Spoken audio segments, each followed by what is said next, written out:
How's it going, Raspbernites? As you can see, today's episode is going to be the video review for Madden NFL 12. I say video review because I'm actually planning on doing a written review. It's almost done, actually, for geeky.com, so hopefully no one finishes the review before I can get it up. I think the owners there are aware that I am working on a review, so you should see that review up within the next few days. So make sure you stay tuned to my Facebook fan page to know when that is up, because this is just a video review and it's going to be a bit shorter because of it. Today, on the Razman's Reality.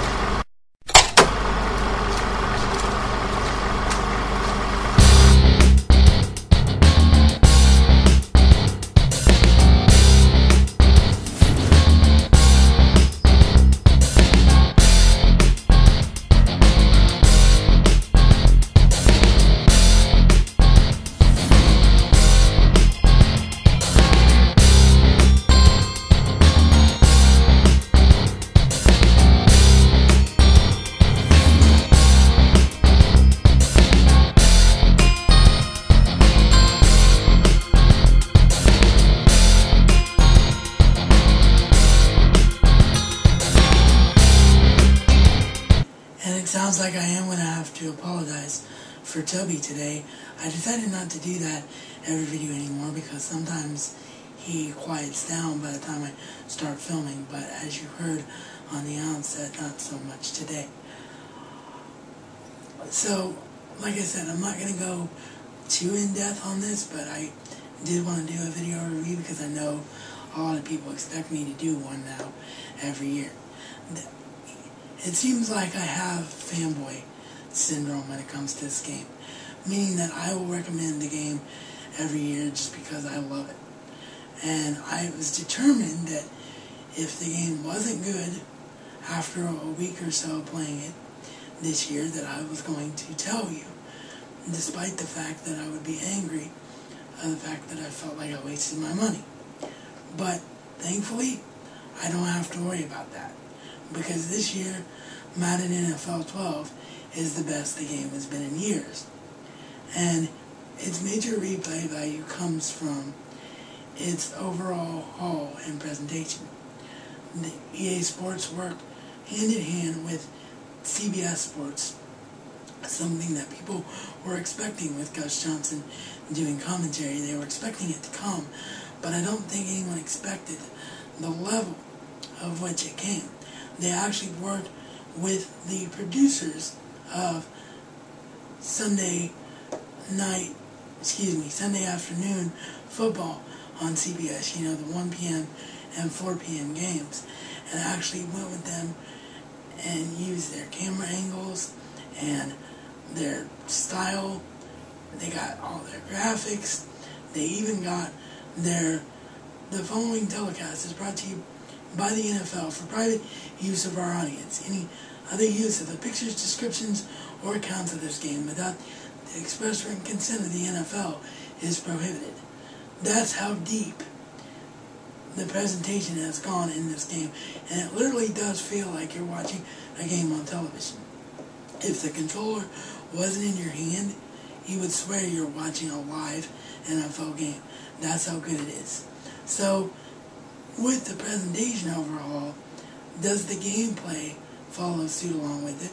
I'm happy to report yes, because not only did they keep all the elements that worked from last year's game, but they improved on them, and most importantly of all, actually made game flow a feature that you can use.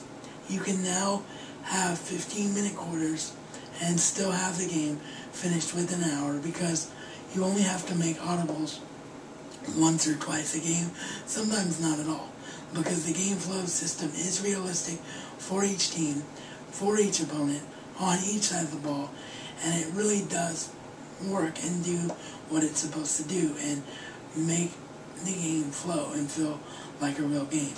and actually call plays that make sense.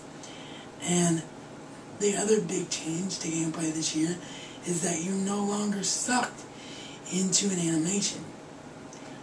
Meaning that when you tackle a guy, the computer doesn't say, oh, well, you're tackling a guy, and thus you're going to tackle him this way because it's the only way we know how to present a tackle. No.